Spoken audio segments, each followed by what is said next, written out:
Untuk waktu dan tempat kami persilahkan Pastor Niko. Selamat malam, Bapak, Ibu, saudara-saudari yang terkasih, yang dikasihi oleh Tuhan, dan juga didoakan oleh Bapak kita, Santo Dominikus. Pada malam hari ini kita mau merenungkan siapa Santo Dominikus, apa teladannya bagi kita. Tentu pasti tidak semua bisa kita ungkapkan tentang dirinya, tetapi marilah kita menimba semangatnya, sebagian dari semangat hidupnya yang selalu menginspirasi kita. Siapakah Santo Dominikus ini?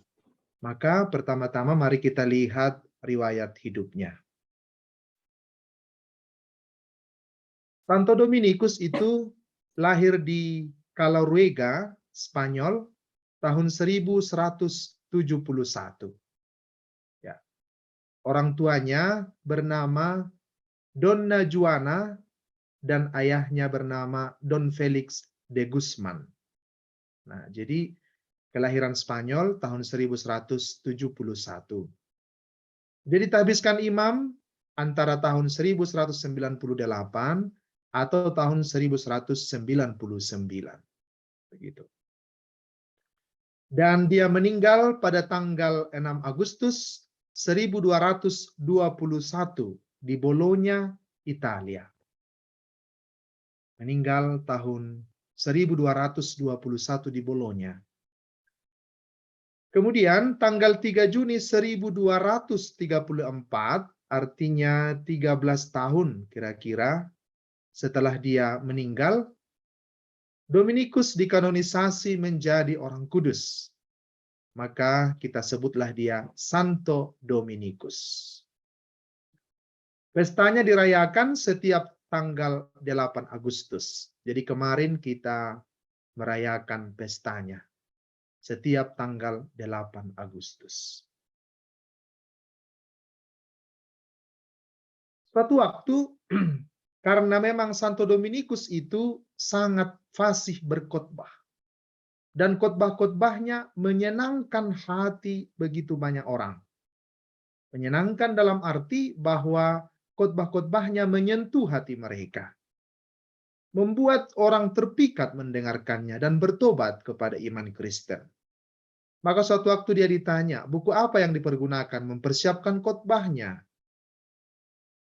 Dominikus menjawab, satu-satunya buku yang aku pergunakan adalah buku cinta. Buku cinta itu yang dimaksud oleh Dominikus adalah salah satunya kitab suci.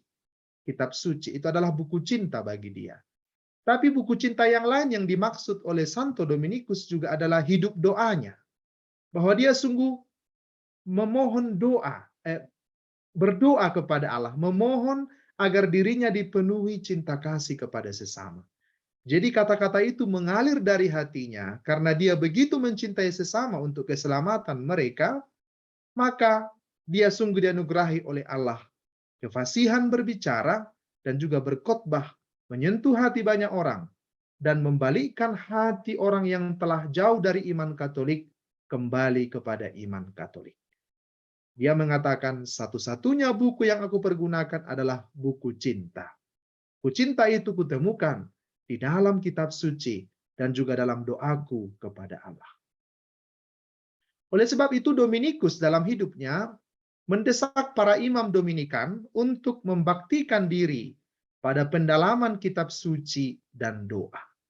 Dominikus mendesak para imamnya, saudara-saudaranya, para fraternya untuk belajar, mendalami kitab suci, mendalami doa, dan dengan itu mereka membaktikan diri kepada Allah lewat pendalaman kitab suci yang direnungkan dengan pikiran dan hati, dihangatkan dalam doa, dan itu yang menjadi penyemangat mereka mewartakan sabda Allah kepada sesama mereka.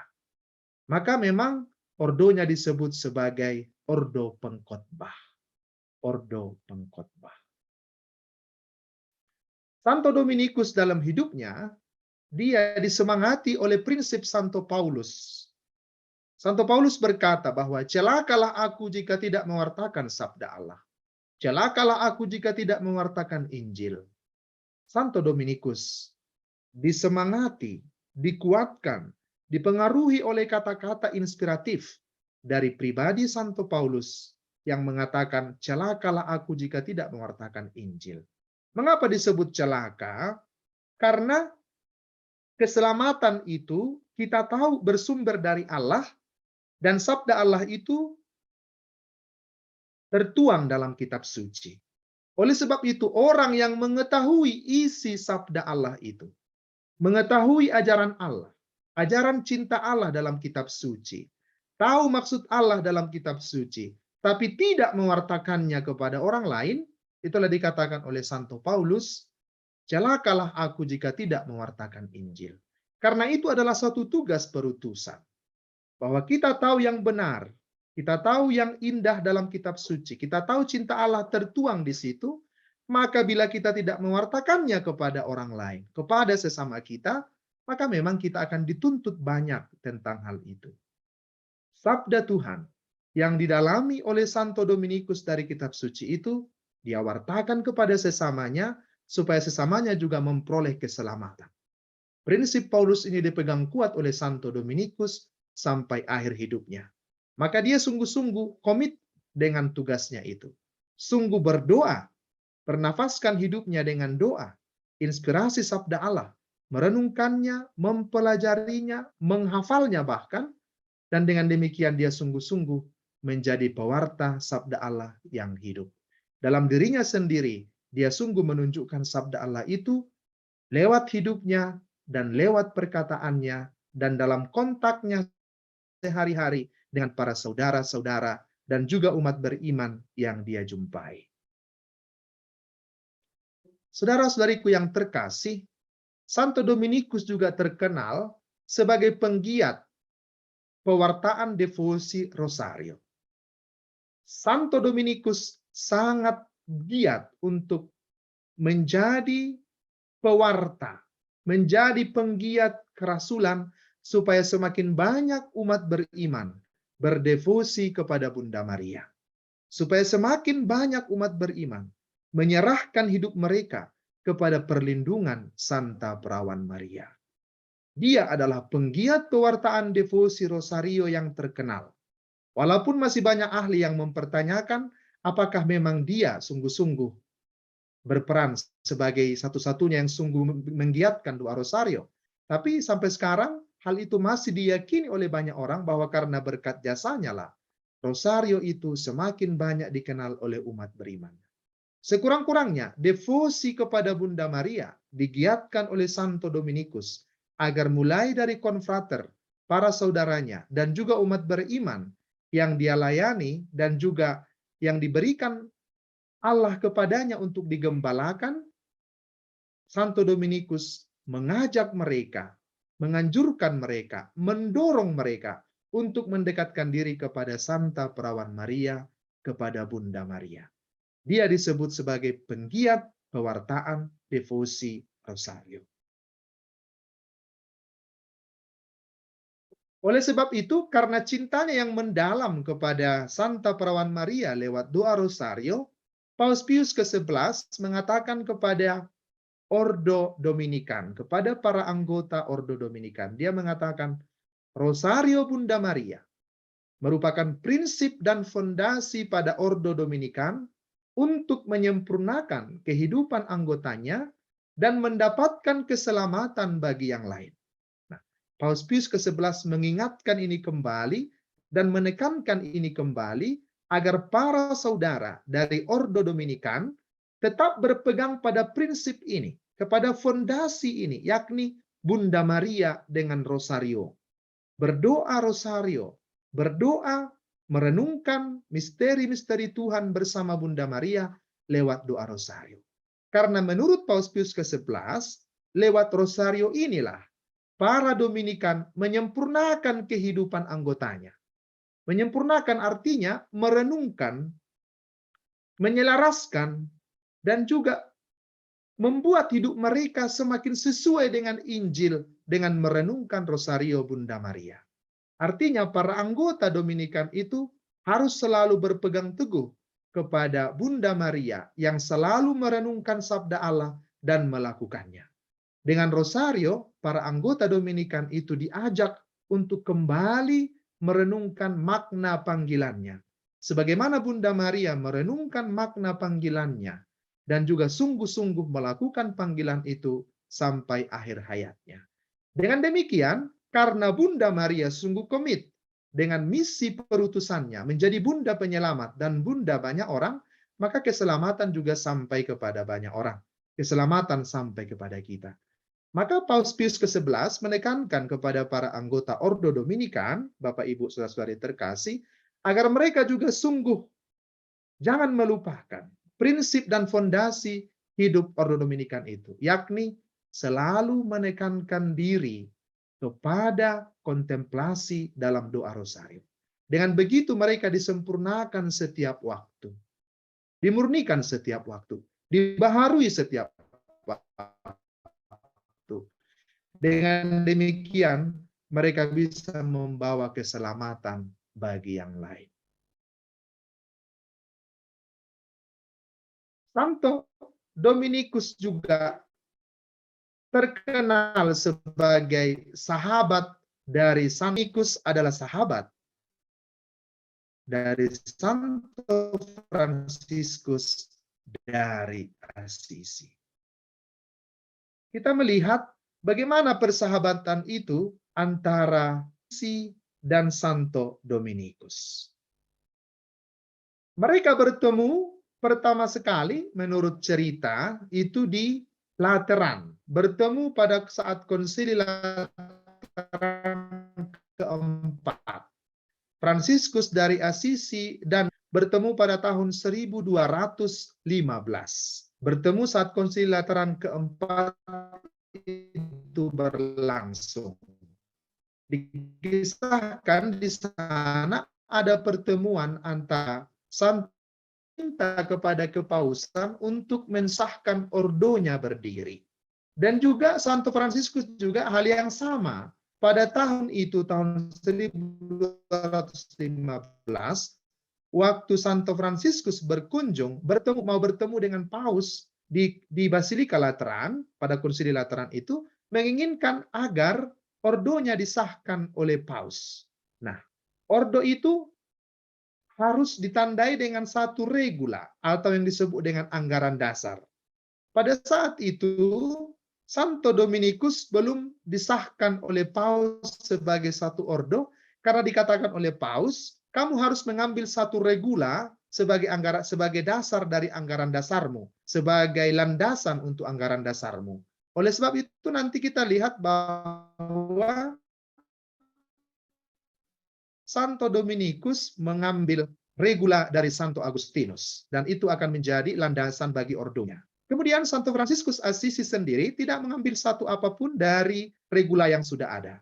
Dia mau bahwa apa yang diilhamkan Allah kepadanya, dia tuliskan dengan tulis tangannya sendiri, ilham dari Allah sendiri. Oleh sebab itu, anggaran dasar yang pertama itu yang dibawakan oleh Santo Fransiskus Assisi kepada Bunda Gereja Kudus, yakni kepada Paus, disebut namanya Propositum Vitae. Artinya Propositum Vitae, proposal tentang kehidupan. Dan di situ hanya ada kutipan-kutipan Injil. Kutipan-kutipan Injil. Tidak ada hal-hal yang menyangkut dengan hukum dan peraturan yang baru. Tapi semuanya dituliskan oleh Santo Fransiskus dengan kutipan-kutipan Injil. Saudara-saudariku yang terkasih, persahabatan Santo Fransiskus Assisi dan Santo Dominikus ini banyak dilukiskan oleh para seniman, para pelukis, baik pembuat mozaik, pembuat lukisan-lukisan, dikisahkan dengan banyak ilustrasi. Seperti yang kita lihat sekarang digambar di komputer atau di handphone kita.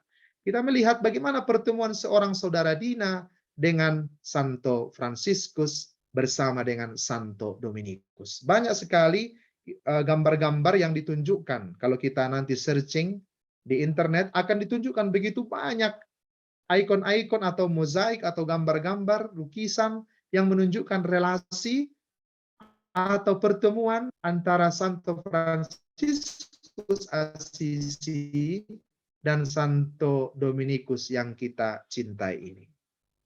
Kita melihat apa yang menjadi khas dari Santo Fransiskus dan Santo Dominikus, sehingga mereka menjadi sahabat dan juga sungguh-sungguh menjadi tokoh yang membuat gereja itu berada tetap dalam posisi yang baik sesuai dengan ajaran Kristen, ajaran Kristus. Mereka berdua boleh disebut sebagai penopang gereja pada abad pertengahan. Mereka berdua sebagai pribadi-pribadi yang kudus yang diberikan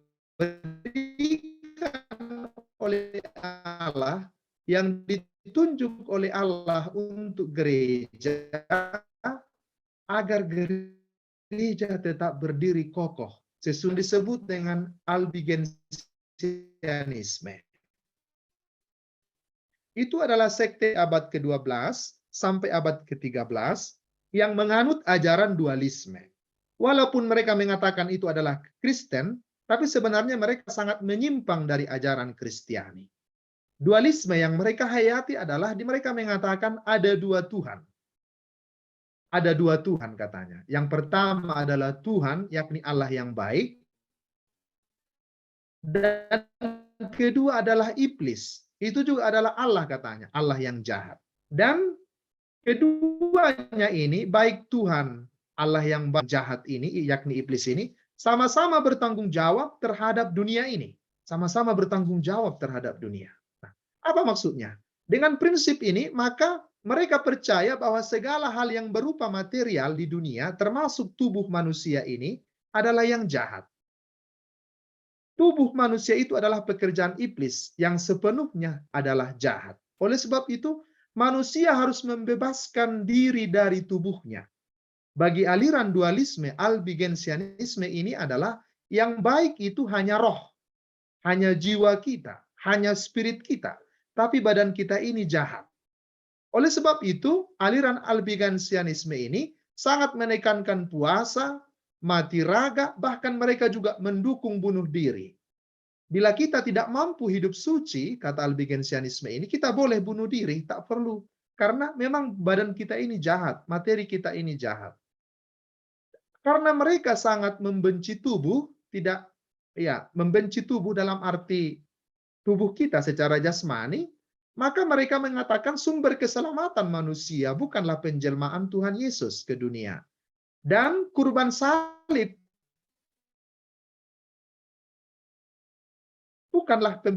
kurban salib itu tidak perlu.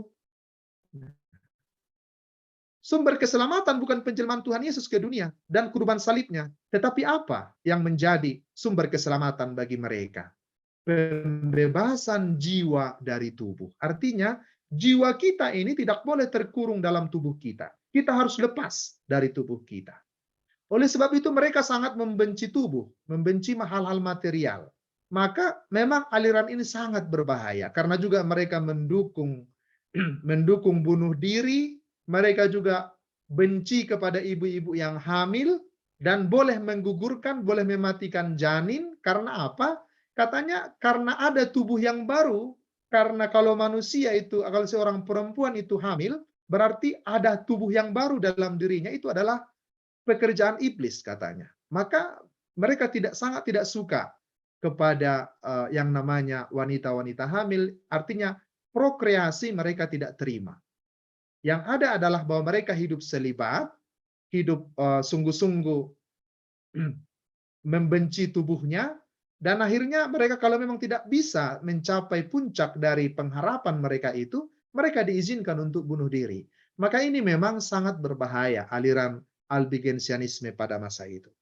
Dan mereka mengatakan Kristus itu bukan Tuhan dan bukan manusia, tetapi semacam malaikat yang mengambil tempat sementara dalam tubuh manusia. Nah, mereka mengatakan bahwa Kristus itu bukan Tuhan, bukan manusia juga. Karena nggak mungkin Tuhan bisa menjadi manusia dalam tubuh yang berdosa.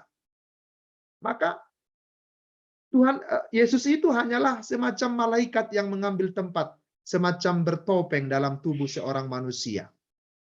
Dan katanya tidak ada sengsara dan wafat Kristus, itu hanyalah ilusi saja.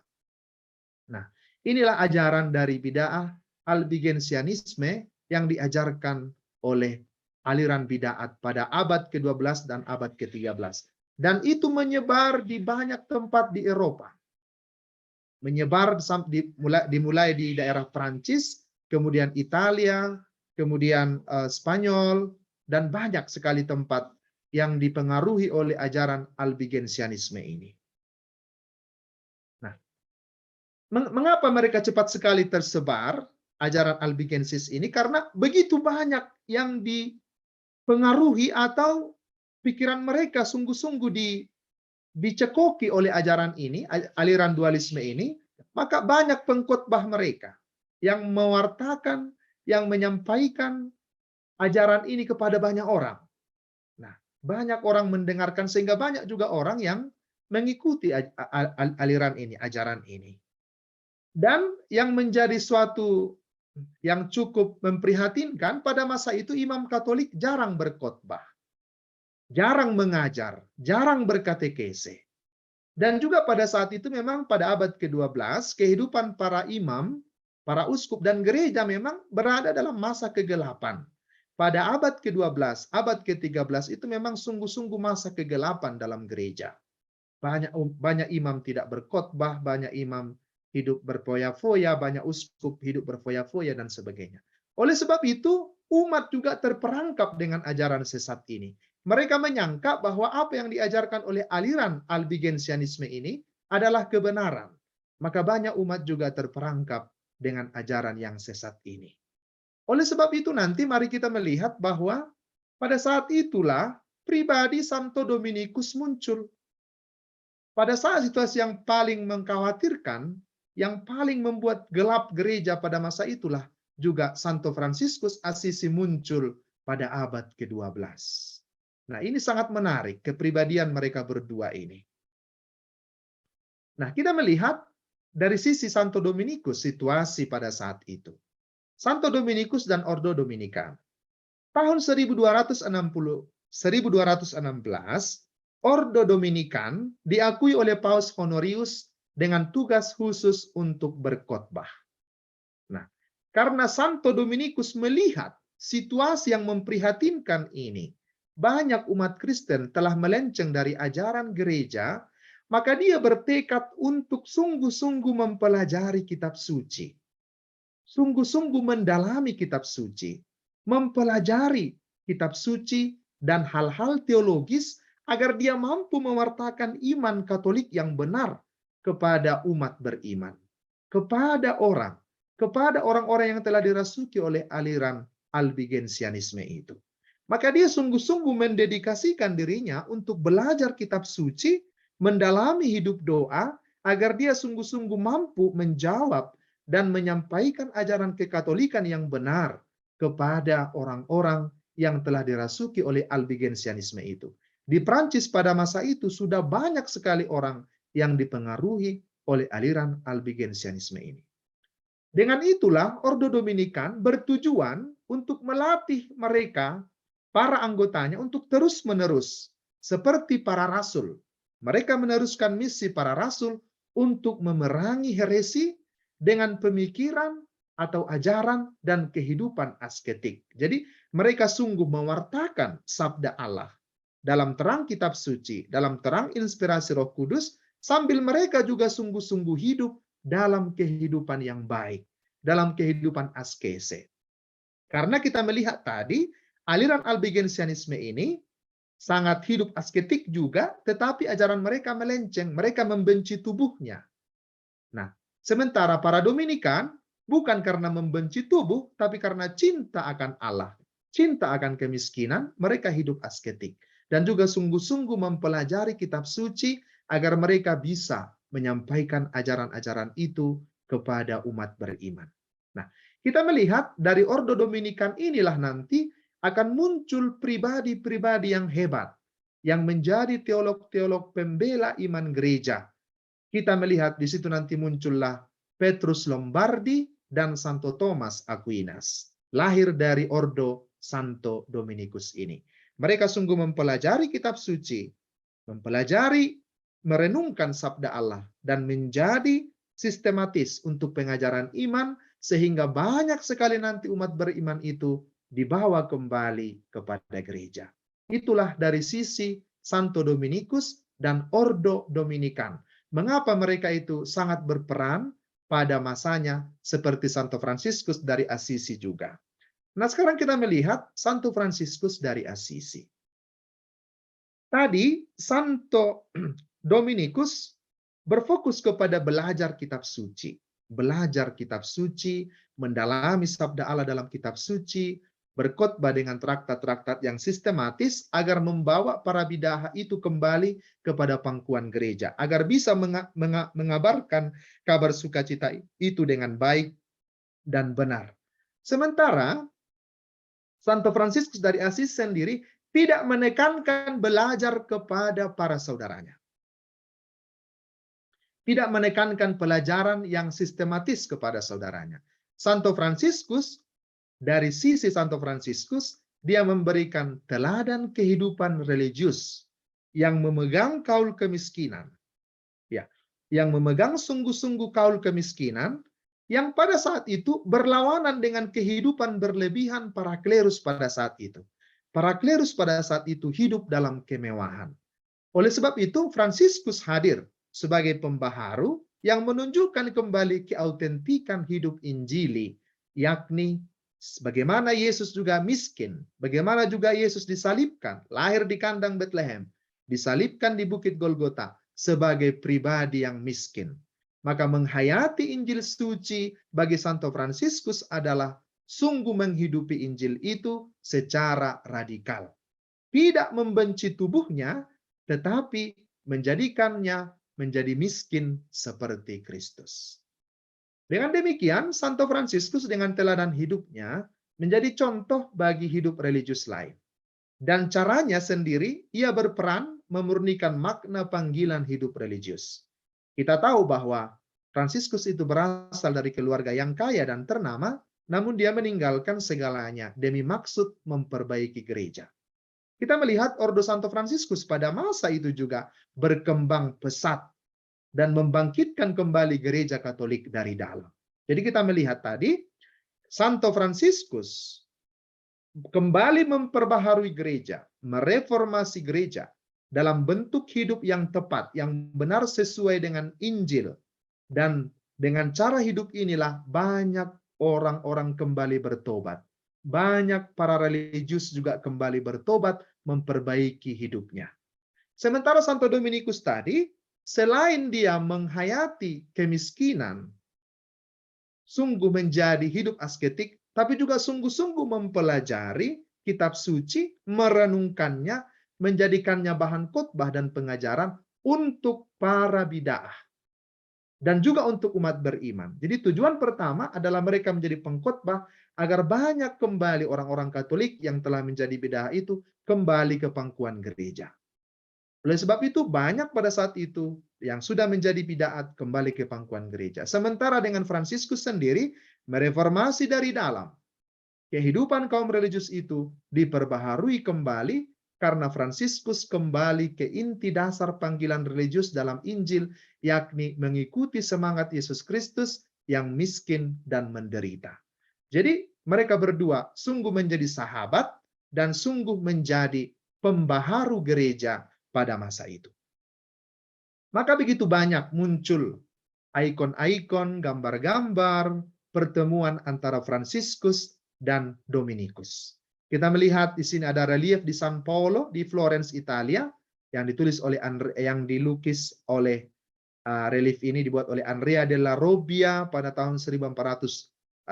Andrea Robbia itu lahir 1437, kemudian berakhir hidupnya 1528. Kita melihat bahwa sungguh-sungguh memang Fransiskus dan Dominikus ini menjadi sahabat.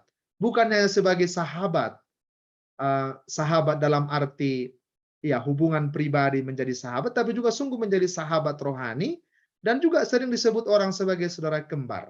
Kembar dalam arti sungguh-sungguh hidup miskin, yang satu memperbaharui menjadi pengkhotbah untuk para bidaa, yang satu menjadi teladan bagi kehidupan religius. Jadi mereka berdua sungguh menjadi inspirasi bagi gereja pada masa itu dan sampai sekarang.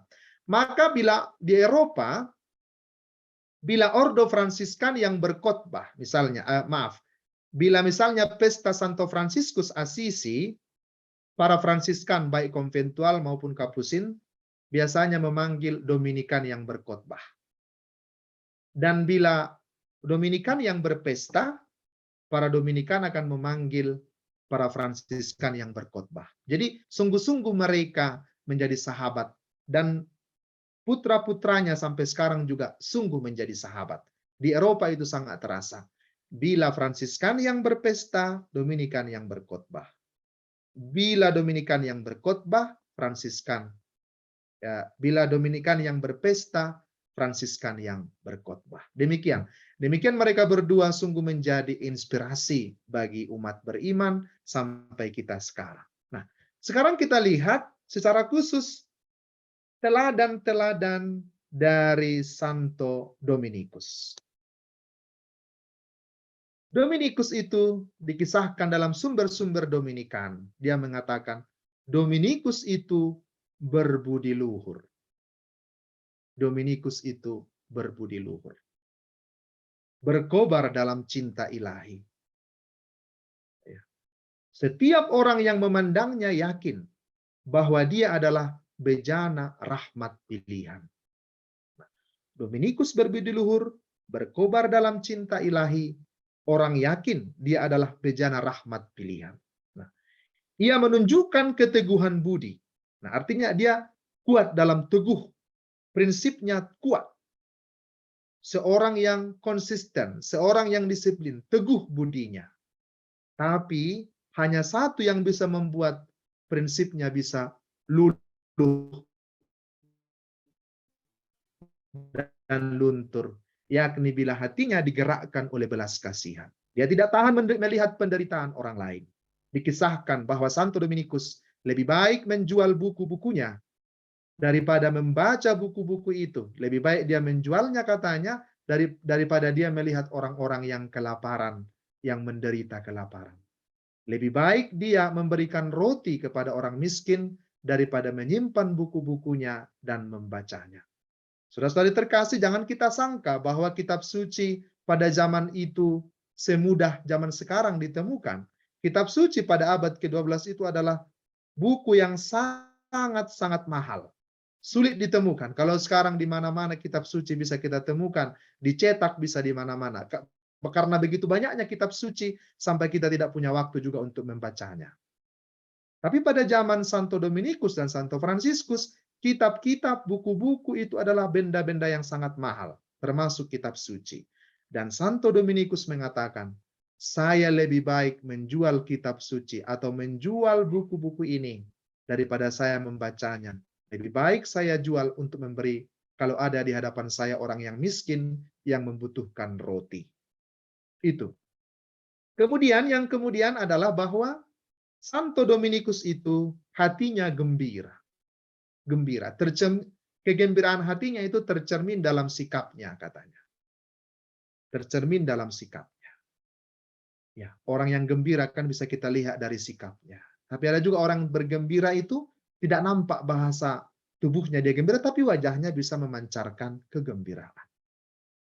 Dan juga ketenangan jiwanya. Santo Dominikus itu seorang yang tenang jiwanya. Nampak dari wajahnya yang lembut, tapi gembira. Jadi Dominikus itu ketenangan jiwanya bisa dilihat dari wajahnya katanya, yang lembut dan gembira. Nah, kita bertanya kepada kita, apakah ketenangan jiwa kita muncul di wajah kita yang lembut dan gembira? Ataukah kalau kita bertemu dengan orang lain, orang takut kepada kita? Seram sekali ibu ini, seram sekali bapak itu. Takut kita dekati dia. Santo Dominikus, jiwanya tenang, wajahnya lembut, dan menunjukkan kegembiraan. Dan dikatakan baik dalam perkataannya maupun perbuatannya, dia tampil sebagai bentara Injil. Itu dah Santo Dominikus. Kita melihat dikatakan di mana saja dia tampil sebagai bentara Injil. Dan dikatakan oleh sumber-sumber Dominikan, dia mengatakan di siang hari katanya, tidak ada orang yang lebih ramah dari Santo Dominikus. Ramah sekali orangnya, hangat orangnya. Lebih murah hati bergaul dengan saudara dan sahabat. Tidak ditemukan katanya di siang hari ada orang seramah Santo Dominikus. Luar biasa. Lebih murah hati, bergaul dengan saudara dan sahabat. Artinya, dia yang lebih mudah bergaul dengan saudaranya dan sahabatnya selain Santo Dominikus. Itu di siang hari, dia menunjukkan keramahan, menunjukkan kemurahan hati. Di malam hari, dia berkanjang dan bergiat di dalam doa. Berkanjang dan bergiat di dalam doa pada malam hari. Dikisahkan dalam sejarah hidupnya bahwa Santo Dominikus itu semalam-malaman mau berkanjang dalam doa. Bila dia katanya letih dalam tugas berkhotbah sepanjang hari, dan malam hari dia berkanjang dalam doa, kadang-kadang pada saat dia begitu merasa letih, dia menyandarkan kepalanya ke altar Tuhan. Di sana dia menyandarkan kepalanya, kadang dia menyandarkan badannya di sana, karena dia percaya di altar Tuhan itu ada Kristus, dia menyandarkan hidupnya kepada Kristus di altar itu pada malam hari. Itu Santo Dominikus. Kemudian dia selalu berbicara dengan Tuhan. Dia berbicara dengan Tuhan atau tentang Tuhan. Nah, ini luar biasanya. Selalu berbicara dengan topik Tuhan dan juga berbicara dengan bagaimana kita. Apakah kita selalu berbicara dengan topik tentang Tuhan ataukah hati kita selalu berkontak dengan Tuhan? Atau jangan-jangan kita sering berbicara menggosip orang lain lah, membuat sakit hati orang lain lah, dan sebagainya. Mari kita bertanya. Kalau Santo Dominikus berbicara dengan Tuhan dan selalu berbicara tentang Tuhan. Luar biasa. Dia mengatakan, sumber itu mengatakan bahwa dia jarang berbicara tentang hal lain, kecuali tentang Tuhan dan kitab suci. Dan hal yang demikian juga dia ajarkan kepada murid-muridnya. Dia mengajarkan murid-muridnya agar mari berbicaralah kepada Tuhan dan berbicaralah tentang Tuhan. Memang benar, bila kita berbicara kepada Tuhan, hati kita, dan berbicara tentang Tuhan, kita tidak ada lagi waktu untuk membicarakan orang lain. Kita tidak ada lagi waktu untuk menggosip. Tidak ada lagi waktu kita untuk selalu bersedih melihat diri kita. Karena kita berbicara kepada Tuhan dan tentang Tuhan. Dan dikatakan bahwa doa Santo Dominikus itu adalah mohon kepada Tuhan cinta kasih yang nyata demi keselamatan manusia. Jadi doa-doa Santo Dominikus itu selalu berisikan cinta kasih. Memohon cinta kasih. Tuhan, berikanlah aku cinta kasih yang nyata demi keselamatan manusia. Berikanlah aku cinta kasih yang nyata demi keselamatan manusia. Ini selalu doa-doa Santo Dominikus. Santo Dominikus meyakini bahwa seperti penyelamat, yakni Tuhan kita Yesus Kristus, Tuhan Yesus memberikan seluruh dirinya untuk keselamatan. Demikian juga Dominikus ingin memberikan seluruh dirinya untuk keselamatan orang lain. Untuk jiwa-jiwa yang mau diselamatkan itu. Nanti kalau Bapak Ibu melihat aliran Albigensianisme itu memang sangat dahsyat ya. Terjadi pembunuhan di mana-mana ya. Karena banyak juga mereka mendukung bunuh diri. Jadi sangat tepat bahwa memang Dominikus memohon kepada Tuhan agar memberi cinta kasih dalam hatinya, agar dia bisa memberikan seluruhnya dirinya untuk keselamatan, supaya banyak orang diselamatkan kembali kepada ajaran yang benar.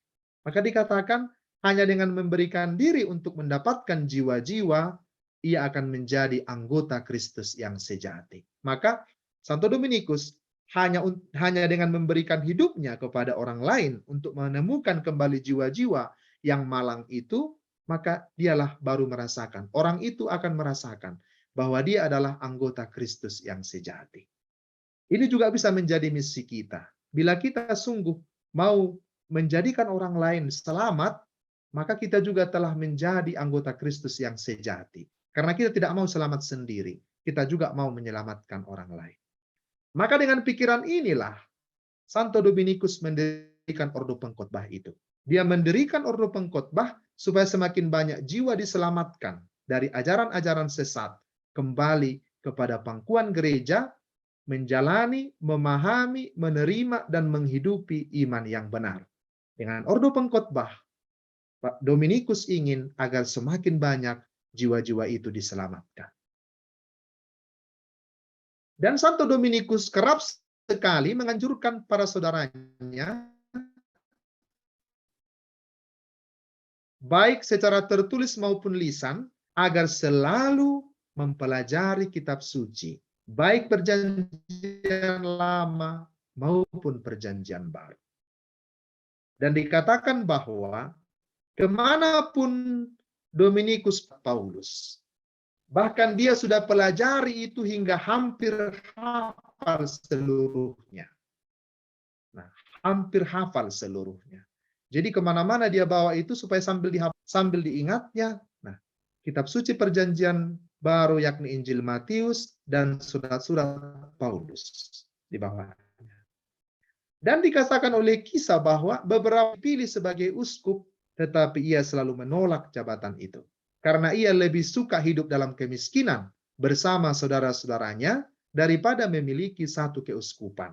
Jadi Dominikus ingin tetap hidup dalam situasi kemiskinannya, merenungkan kitab suci, hidup dalam kemiskinan bersama para saudaranya, daripada dipilih menjadi uskup. Karena kita tahu uskup pada saat itu adalah seperti raja, seperti penguasa.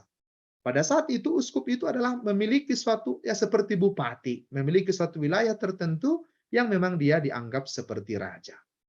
Maka Dominikus tidak mau menerima jabatan sebagai uskup itu. Dia mau tetap hidup dalam kemiskinan, dalam kerendahan hati bersama para saudaranya.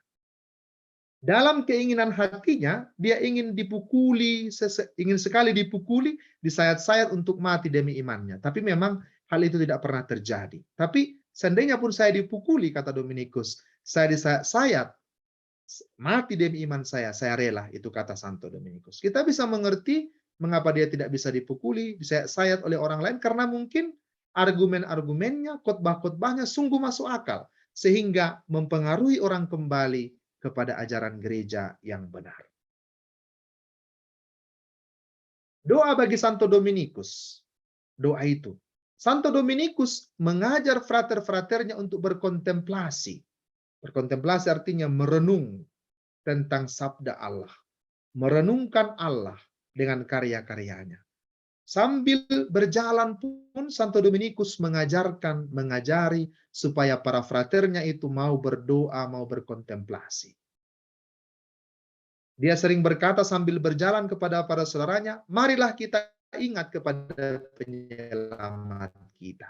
Dan dalam perjalanan dia sering bernyanyi, datanglah Roh Maha Kudus, masuki hati, sirami jiwa yang layu dengan embun kurniamu. Sambil berjalan, entah kemanapun dia pergi, dia mengajak saudara-saudaranya untuk berkontemplasi, untuk berdoa. Dan dia sering menyanyikan Veni Creator Spiritus. Atau juga dia menyanyikan lagu tentang Santa Perawan Maria. Salam bintang laut.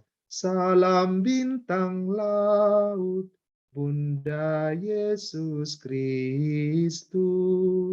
Ini adalah satu lagu, Salam Bintang Laut, Salve Stella Maris. Dalam perjalanan dia sering mengulang-ulangi lagu ini. Dan supaya dia tetap terangkat kepada Tuhan. Paus Gregorius ke-9 mengatakan, para Bapak Ibu, saudara terkasih, saya mengenal Santo Dominikus, katanya, sebagai rasul yang setia dan dapat disangsikan bahwa ia di surga ikut mendapat kemuliaan para rasul sendiri. Nah, ini adalah kata-kata Paus Gregorius ke-9 tentang Santo Dominikus. Saya mengenal dia sebagai penganut jalan hidup para rasul yang setia dan tidak dapat disangsikan bahwa ia di surga ikut mendapat kemuliaan para rasul sendiri. Nah, Bapak Ibu, saudara-saudariku yang terkasih, para anggota LPF yang dicintai Tuhan. Sekarang apa pesannya untuk kita tentang Santo Dominikus ini? Pertama adalah Allah selalu menjaga keutuhan gerejanya dengan memanggil pribadi-pribadi tertentu yang hidup selaras dengan kehendak Tuhan agar gereja tetap utuh sampai akhir zaman. Pada abad ke-12, pada saat gereja mengalami masa kegelapan, banyak bid'ah tampil pada saat itu, Allah mengetuk hati Santo Dominikus dan Santo Fransiskus dari Assisi untuk mereformasi gereja dari dalam, agar gereja itu tetap utuh. Yang kedua, kita pun dengan salah satu cara dipanggil Allah untuk menjaga keutuhan gereja dan kemurnian ajarannya. Kita semua yang berada dalam anggota LPF ini dipanggil oleh Allah. Mari ikut menjaga keutuhan gereja dan kemurnian ajarannya.